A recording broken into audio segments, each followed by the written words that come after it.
الحمد للہ وکفا والصلاة والسلام علی من لا نبی بعدہ۔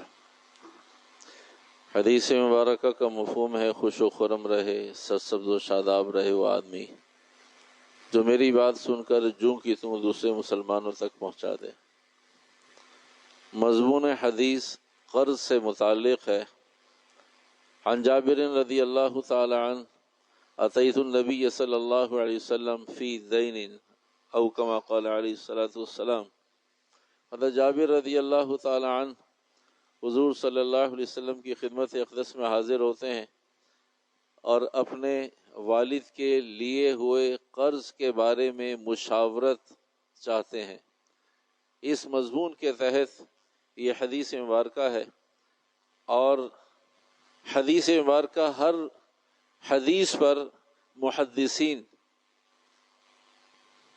ذکر کرتے ہیں کہ یہ حدیث کس مضمون کے تحت ہے، تو محدثین نے اسے آداب زندگی سے تعبیر کیا ہے کہ یہ حدیث مبارکہ آداب زندگی سے متعلق ہے کہ آپ صلی اللہ علیہ وسلم نے امت مسلمہ کو بہت سارے آداب مرحمت فرمائے ہیں، تو انہی آداب میں سے لین دین کا مسئلہ بھی ہے، قرض کا مسئلہ بھی ہے، ہدیے تحفے تحائف کا مسئلہ بھی ہے، معاملات کا مسئلہ بھی ہے۔ تو اس حدیث کے ذیل میں آج کا مضمون قرض سے متعلق ہے۔ سب سے پہلی بات یہ کہ قرض بالکل آخری درجے میں لیا جائے، تھوڑا ہو زیادہ ہو، کسی سے قرض لیا جائے، کتنی مقدار میں لیا جائے، اگر نفس قرض ہے، قرض دوسرے کا حق ہے جو آدمی اپنے استعمال میں لینا رکھنا چاہتا ہے، تو قرض سے متعلق بہت سارے احکامات مسائل موجود ہیں۔ ان احکامات مسائل اور احادیث کی روشنی میں قرض بالکل آخری درجے میں لیا جائے، بالکل آخری موقع پر قرض لیا جائے۔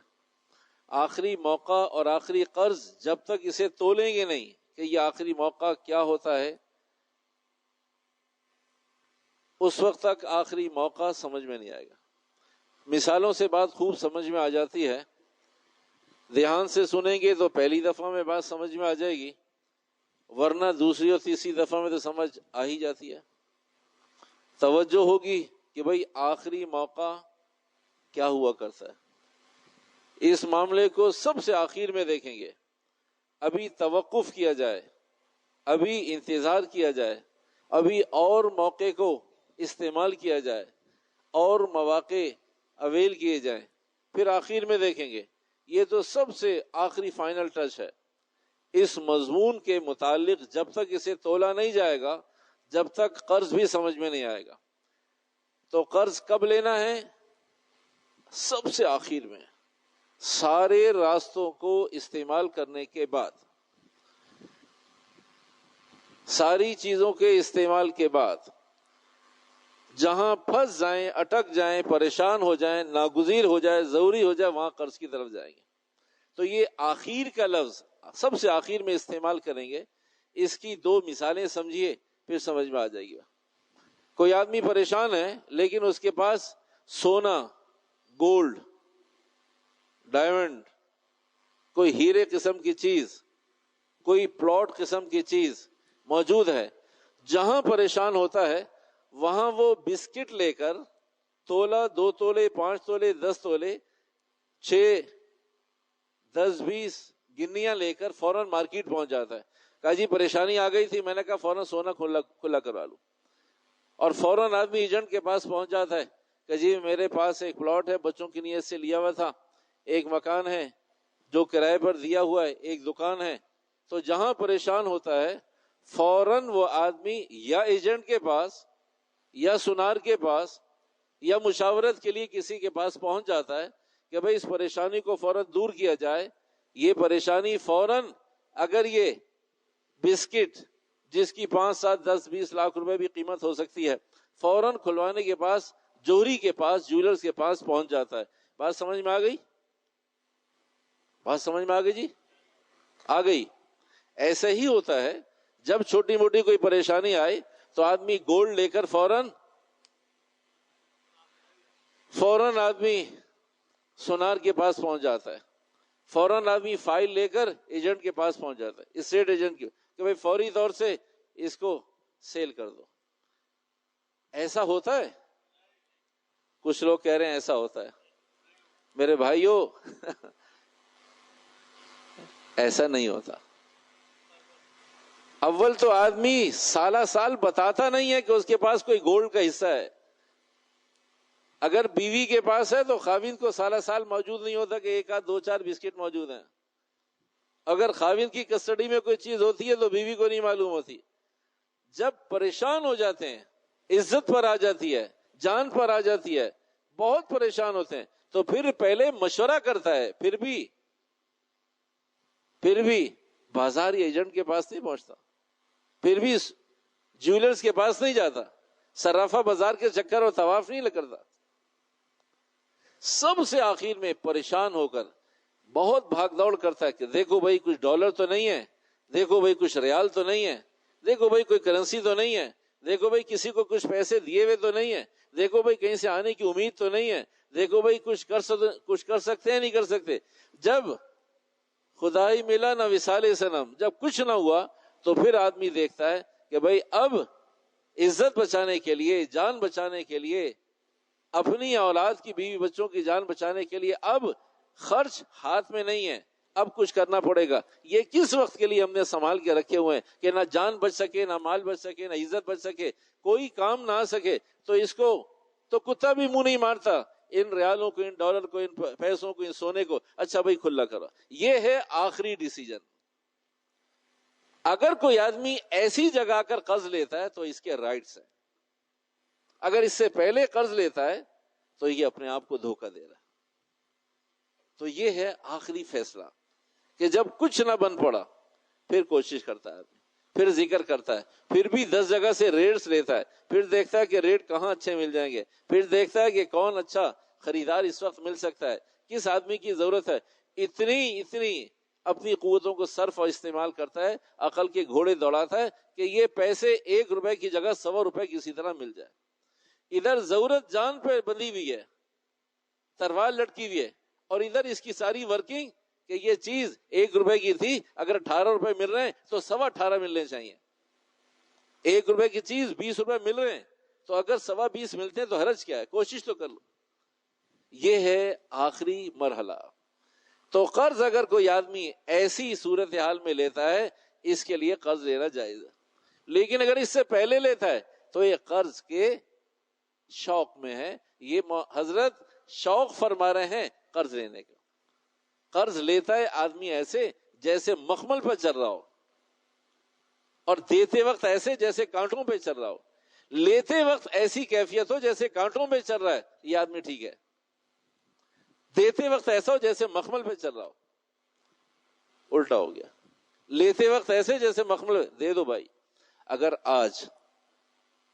اگر آپ برا نہ مانیں، خیال نہ فرمائیں اور دل میں نہ رکھیں تو ایک بات عرض کر دیتا ہوں آپ سے.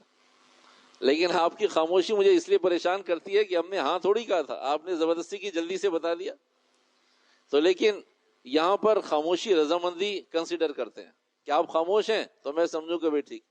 اگر آج ملکی مسائل جتنے بھی صحیح، ایک طرف ملکی مسائل جو بھی جیسے بھی جس حال میں بھی، اور ہم جتنے بھی معیاری لوگ صحیح، ہمارا جو بھی اسٹینڈرڈ صحیح، جو بھی ہمارا معیار صحیح، جہاں بھی ہم سر اٹھا کر ذرا کالر کو جھٹکا دے کر کندھوں کو ہلا کر کہ ہم خاندانی لوگ ہیں، ہم معیاری لوگ ہیں، ہم پڑھے لکھے لوگ ہیں، اتنا ہلکا نہ لیں، اتنا ہلکا نہ سمجھیں، احساس کریں، ہلکا نہ جانیں.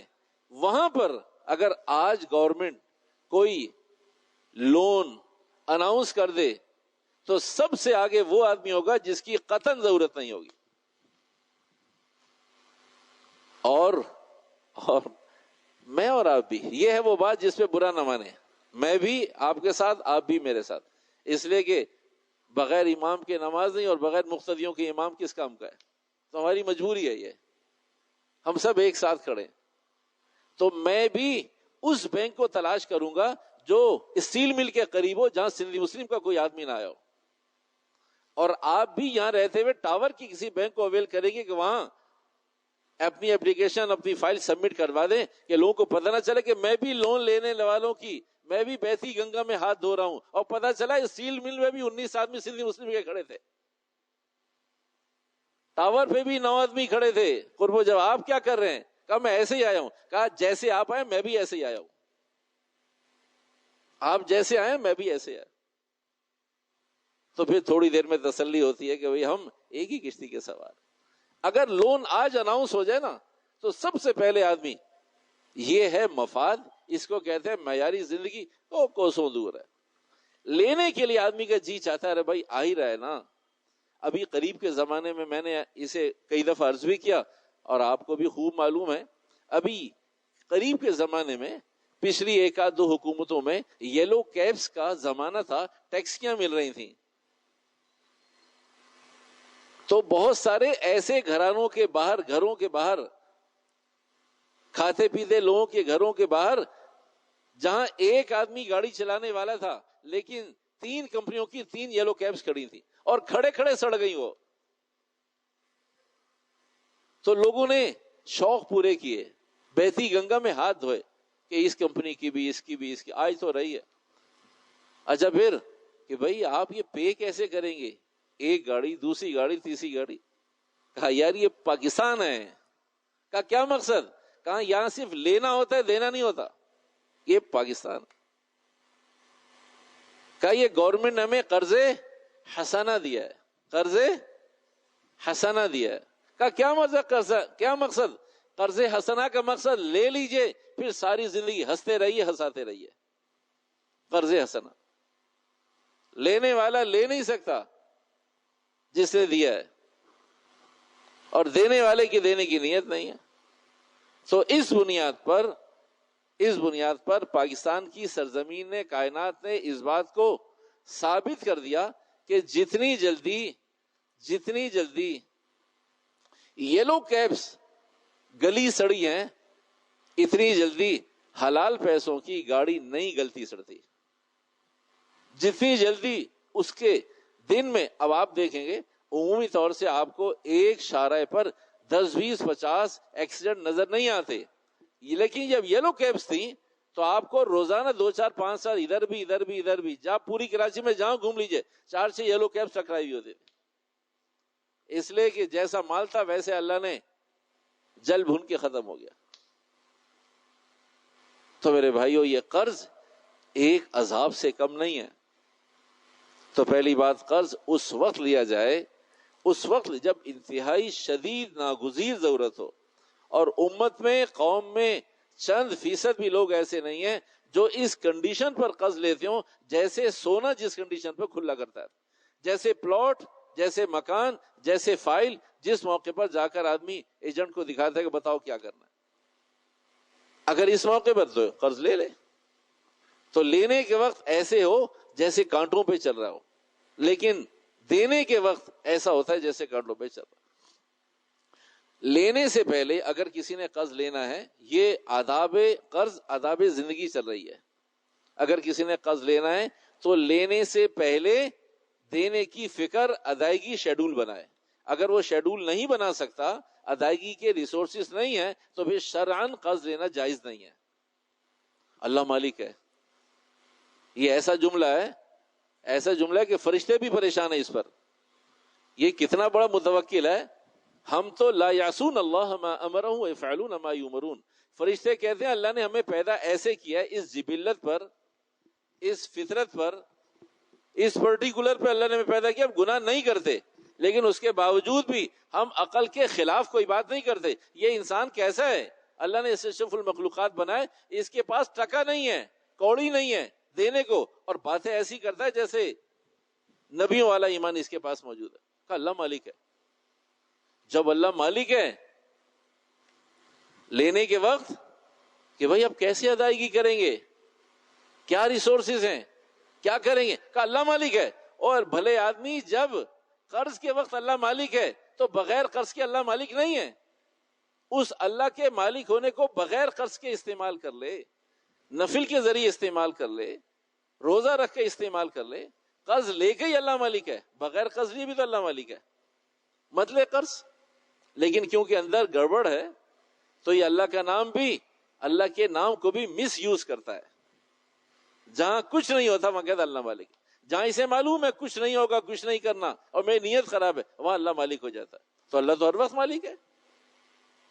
تو پہلے ادائیگی کیسے کریں, پھر قرض کی طرف جائیں. اگر ادائیگی کا جس آدمی کے پاس انداز اور اسلوب ادائیگی کا نہیں ہے اور وہ قرض کی فکر کر رہا ہے, وہ اپنے آپ کو اور اپنے اللہ کو دھوکہ دے رہا ہے. جس کے پاس ریسورسز ہیں, بھائی آ جائیں گے, ہو جائے گا, کر لیں گے, دیر سویر ہو رہی ہے, پہلے بھی ایسا ہوتا ہے, یہ ٹھیک ہے. لیکن بھائی ہو نہیں سکتا, بہت مشکل ہے, ریسورسز نہیں ہے, بس اللہ پہ بھروسہ ہے, تو اللہ پہ بھروسہ لے کر نہ کیجئے, فاقہ کر کے اللہ پہ بھروسہ کیجئے. اللہ پہ بھروسہ خالی پیٹ کیجئے, کسی کے مال سے پیٹ بھر کر اللہ پہ بھروسہ نہ کیجئے. فکر ادائیگی. پھر جس سے ہم قرض کی توقع کرتے ہیں تو اس کی کڑوی کسیلی سننا اس کے رائٹس ہیں اور ہماری مجبوری ہے. جس سے ہم نے کچھ لینا ہے تو اس سے کچھ سننا بھی پڑے گا. تو بھائی آپ قرض دے رہے ہیں, مجھے ذلیل کر رہے ہیں, قرض دے رہے ہیں, مجھے بار بار بلا رہے ہیں, قرض دے رہے ہیں, مجھے تنگ کر رہے ہیں, قرض دے رہے ہیں, مجھے لوگوں کو بتا رہے ہیں, تو بھائی اس دینے والے کا ظرف ہے, بتائے یا نہ بتائے. اگر میں نے کسی 4 پیسے مانگے اور دینے والا 4 لوگوں کو بتا کے دیتا ہے, این ممکن ہے کہ میری ذات سے اس کا تجربہ اچھا نہ ہو, اس لیے وہ 4 کو بتاتا ہے, کل کو یہ صاحب انکار کر دے, میں نے تو لیا ہی نہیں آپ سے. تو میں یہ نہیں کہہ سکتا دینے والے کو کہ آپ نے کسی کو بتایا تو نہیں. آپ بتائیں نہ بتائیں, دینے والے کے رائٹس ہیں یہ. ہم یہ کہتے ہیں کہ بھائی آپ کسی کو بتائیے گا نہیں. بھائی کیوں نہ بتائیں, ضرور بتائیں گے, اس لیے کہ ہو سکتا ہے ہماری رقم پھنس جائے. تو یہ وہ اصول ہیں کہ جن اصولوں کو ہم نے جانا نہیں, اور ہم کہتے ہیں یہ دیکھو کتنا ہلکا آدمی ہے. ہلکا آدمی تو لینے والا ہے, دینے والا ہلکا تھوڑی ہے. جب میں اپنی ضرورت کے لیے مانگ رہا ہوں تو میں پابند نہیں کر سکتا, دیکھو بتانا مت کسی کو. اللہ نے کہا بتاؤ, فرشتوں کو بھی بتاؤ, لوگوں کو بھی بتاؤ, قلم کو بھی بتاؤ, کاغذ کو بھی بتاؤ, لکھو اسے. اللہ نے کہا بتاؤ, لکھو اسے. لیتے وقت بھی لکھو, دیتے وقت بھی لکھو. جب لے رہے ہیں تب بھی لکھو, جب دے رہے ہیں تب بھی لکھو. جب کوئی واپس دینے آ گیا تو اس کو لکھا ہوا دکھا دیں, دیکھو میں نے لکھا تھا کہ تم نے اتنے لاکھ روپے میرے واپس کرنے, تم نے پیسے واپس کر دیے, میں نے اس پر وصولی, میں نے اس پہ وصولی لکھ دیا ہے, دیکھو تم بھی دیکھ لو, کل کو پریشان نہ ہو. آدمی یہ خیال کرتا ہے میں نے دے تو دیے, پتہ نہیں بھول گئے ہوں گے, لکھا ہوگا نہیں لکھا, پھر دوبارہ تقاضا کریں, اس کو اسی وقت دکھا دیں, نکالو بھائی رجسٹر, کھاتا دیکھو بھائی, دیکھو بھائی تم نے دینے تھے نا, دیتے وقت ہم نے لکھے تھے, اب تم نے واپس کر دیے, تاکہ اسے مسلمان کو تسلی ہو جائے. اور دینے والا 3 کام کرے گا, دعا کے ساتھ واپس کرے گا, شکریہ کے ساتھ واپس کرے گا, ہدیے کے ساتھ واپس کرے گا. دعا کے ساتھ, اللہ آپ کو جزائے خیر دے, اللہ آپ کے جان مال میں برکت دے, میری ضرورت پوری ہو گئی اور عزت کے ساتھ کام ہو گیا, دعا بھی اور شکریہ بھی. اللہ آپ کو اس کی جزائے خیر عطا فرمائے. شکریہ بھی ادا کرے گا, دعائیں بھی دے گا, اس کے جان مال کی برکت کی بھی دعائیں کرے گا, اور کچھ ہدیہ بھی لے جائے. یہ ہے قرض کی واپسی کے آداب. غریب آدمی امانت نہ رکھے, غریب آدمی امانت نہ رکھے. یہ قرض لین دین کے اصول ہے. میرے بس میں نہیں ہے, 10-20 لاکھ روپے کسی نے میرے پاس رکھوا دیے, اور بھائی میں غریب آدمی ہوں, کہیں ضرورت پڑی اور میں نے خرچ کر دیا, تو پتہ چلا میرے پاس واپس دینے کو بھی نہیں ہے, خیانت کا بھی گناہ ہو گیا. اس لیے کہ میں اس کیلیبر کا آدمی نہیں کہ 20 لاکھ روپے کہاں سے لاؤں گا, 10-20 لاکھ روپے کیسے ادائیگی کروں گا, اور یہ میں اس وقت چوک گیا, ابھی تو ضرورت پوری کرے. تو اس لیے یہ رکھنے والے کی غلطی ہے کہ غریب آدمی کے پاس اس کے سر سے اوپر رقم رکھے. آپ نیک آدمی ہیں, آپ نیک آدمی ہیں, تو بھائی آدمی تو نیک ہے, لیکن جب خرچ آ جائے گا تو پھر وہ خرچ نیک نہیں ہوتا. آدمی نیک ہے, جب خرچ آ جائے گا تو پھر خرچ ہو جائے گا. اس لیے اگر آپ کسی کے پاس, ہم اور آپ کسی کے پاس امانت رکھیں, تو پھر لینے والے کو, امانت رکھنے والے کے احکامات یہ ہیں, وہ کہے بھائی آپ کو دے دوں گا جب آپ کہیں, لیکن آپ مجھے امانت مت دو. کہا پھر کیا دوں؟ کہا مجھے یہ بطور قرض میرے پاس رکھ دو. کہا پھر کیا فائدہ ہوگا؟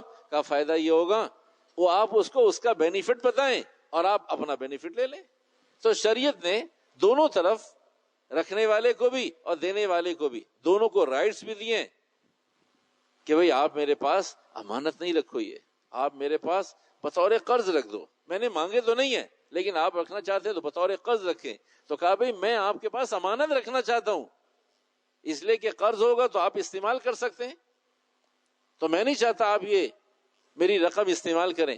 کہا میں آپ کو آپ کے فائدے کی بات کر رہا ہوں. اللہ کے بندے میرا فائدہ کہاں ہے؟ تمہارا فائدہ ہے، تم اسے یوٹیلائز کرو گے، گھماؤ گے اسے. کہا بھئی آپ کا فائدہ یہ ہے آپ میرے پاس رکھیں گے امانت اور مجھ سے ہو گئی ضائع تو پھر میں دیندار نہیں ہوں. یہ امانت کا مسئلہ ہے. جب تک آدمی کو مسئلہ نہیں معلوم ہوتا مانتا نہیں ہے. جب مسئلہ نہ آپ صحیح کہہ رہے ہیں، قرض رکھو، قرض رکھو. اگر آپ نے میرے پاس امانت رکھی اور اللہ نہ کرے گن پوائنٹ پر کسی بھی بنیاد پر کہیں کسی کے ہاتھ لگ گئی، میں باوجود سنبھالتا رہا تو میں دیندار نہیں ہوں. یہ امانت کا حکم ہے. اس لیے کہ ہلاک ہو گئی، ضائع ہو گئی. میں نے کوشش کی سنبھالی، میں نے اسے باندھ کے رکھا، سنبھال کے رکھا، چھپا کے رکھا، پھر بھی دیواروں کے بھی کان ہوتے ہیں. اگر امانت ہے، اگر آپ نے میرے پاس قرض رکھا، اب چاہے کوئی بھی لے جائے، اب میں نے واپس کر رہے ہیں، میں واپس دینے کا دیندار ہوں. جب یہ بات سمجھ میں آئی کہ بھئی آپ میرے پاس امانت نہیں رکھو، آپ کے پیسے آگے پیچھے ہو گئے تو میں دیندار نہیں ہوں. کہا یہ بتاؤ مجھے واپس کیسے ملیں گے یقینی؟ کہا وہ قرض کی صورت میں. کہا ٹھیک ہے قرض ہے. آدمی کو پیسے کی محبت ہے، پیسے ملنے چاہیے. آپ نے معاشرے میں دیکھا ہوگا، ہم نے سنا ہے، آپ نے دیکھا ہوگا، تجربات کیے ہوں گے. ہم مسجد کے آدمی ہیں تو بھئی ہم نے سنا ہے، آپ اگر بتا دیں ہمیں پتہ چل جاتا ہے کہ بھئی وہ مولوی صاحب وہ سیٹلمنٹ ہوئی تھی اور بھئی کچھ پیسوں کا آپس میں مل جل کر کام کیا تھا، 1.5 1.5 سال 2 سال تو بہت اچھا کاروبار چلتا رہا، لیکن اب وہ ایک دم لاس ہو گیا. پھر آپ نے کیا؟ میں نے اس سے کہہ دیا ہے. اگلا کیا کہتا ہے؟ کہا میں نے اسے کہہ دیا بھائی آپ جانو آپ کا کام جانے، مجھے تو پروفٹ چاہیے. کبھی آپ نے کہا تو ٹھیک ہے لیکن یہ صحیح بھی ہے یا نہیں؟ کہا مولوی صاحب مجھے کیا پتا صحیح ہے نہیں. کہا پھر مولوی صاحب کے پاس آئے کیوں ہیں؟ عدالت میں کیوں نہیں گئے؟ جب آپ نے اسٹینڈ لینا ہے یہاں تو آپ جب جائیے کہ بھائی صحیح ہے غلط ہے. کہ بھائی صحیح نہیں ہے. کہا جی مجھے کیا پتا اس نے کہاں خرچ کیے ہیں. یہی کہتا ہے نا آدمی، اور کیا کہتا ہے؟ کہا مولوی صاحب مجھے کیا پتا کہ اس نے کہاں ڈبو دیے ہیں. کہا جب آپ کو پروفٹ دے رہا تھا تھیلے بھر بھر کے، جب آپ نے نہیں پوچھا کہاں سے لے کر آ رہے ہو. اگر آپ جب پوچھتے تو اب بھی پوچھتے، جب نہیں پوچھا تو اب نہیں پوچھ سکتے. شریعت ہے، شریعت حکم ہے. اور پروفٹ آتا ہوا، مال آتا ہوا کسی کو برا نہیں لگتا. جنید بغدادی کو بھی برا نہیں لگے گا. آ ہی رہے نا، جا تھوڑی رہے. 2 روپے بھی آ تو رہے، جا تھوڑی رہے. تو جو آدمی پروفٹ پر پوچھے، جو آدمی پروفٹ پر پوچھے کہاں سے آ رہا ہے بھائی، یہ ایسا کیسے ہو گیا، یہ کتنے آ گئے، ایسی کون سی مشین لگی ہوئی ہے، ایسا کون سا کام ہے، تو اس آدمی کو حق ہے اب وہ پوچھے کہ بھائی لاس کیسے ہو گیا. پروفٹ کے وقت کوئی نہیں پوچھتا اور لاس کے وقت آدمی کہتا مجھے نہیں معلوم. تو جیسے پروفٹ کے وقت مجھے نہیں معلوم تو لاس کے وقت بھی مجھے نہیں معلوم. اور اگر صرف پروفٹ تو اور سود کیا ہوتا ہے. تو اس لیے امانت کسی کے پاس رکھتے ہیں، کسی کے پاس امانت رکھتے ہیں تو اسے اجازت دے دیں کہ ہے اگر امانت تو آپ استعمال کریں، مجھے میرے وقت پہ دے دیں گے تو آپ کو استعمال کی اجازت ہے، تاکہ اس غریب کو بھی ہلکا ہاتھ ہو جائے. اگر آپ نے کہا امانت تو جو نوٹ آپ نے دیے ہیں، جو سونا آپ نے دیا ہے، جو ریال ڈالر آپ نے دیے ہیں، ایز اٹ از وہی واپس کرنے کا آدمی پابند ہے. اگر آپ نے قرض دے دیا، گھمائیں پھرائیں 10 دفعہ اسے آگے پیچھے کریں، آپ کو آپ کی رقم مل جائے. تو قرض اور امانت میں یہ فرق ہے. آدمی کسی کے حوالے کر دیتا ہے، حوالے کہ بھئی میں نے ان سے پیسے لینے، اب میں ملک سے باہر جا رہا ہوں، یا کوئی وجہ بھی ہو سکتی ہے کہ یہ آپ کو پیسے دیں گے، میں نے ان سے پیسے لینے تو بھائی یہ میرے پیسے آپ کو دیں گے. ایسے موقع پر معاشرے میں 2 قسم کے لوگ ہیں. بس ہم اس بات کو ختم کر رہے ہیں، یہ تفصیلی مضمون ہے، باقی انشاءاللہ آئندہ دیکھیں گے. ایسے موقع پہ 2 قسم کے لوگ ہیں. کرنا کیا چاہیے، ہو کیا رہا ہے. ہو یہ رہا ہے کہ آدمی قبول نہیں کر، کہا جی میں نہیں جانتا انہیں، مجھے آپ سے پیسے لینے ہیں، میں آپ سے ہی لوں گا. تو شریعت یہ کہتی ہے کہ کسی کا عذر قبول کیجئے. اگر یہ کہتا ہے، اگر وہ کہتا ہے آپ سے لینے ہیں اور آپ ہی نہ دیں، پھر کیا کر لیں گے؟ وہ کہتے جی آپ سے لینے ہیں، کہا جی میں نہیں دیتا، کر لیں کیا کرنا ہے.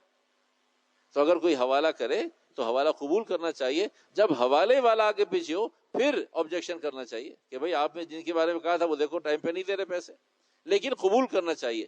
جو کسی مسلمان کے عذر کو قبول کرے گا اللہ بھی اس کے عذر کو قبول کر لے گا. مسلمان کسی مسلمان کی انسان کے عذر کو قبول نہیں کرے گا، اللہ بھی کہہ دے گا جاؤ کام کرو.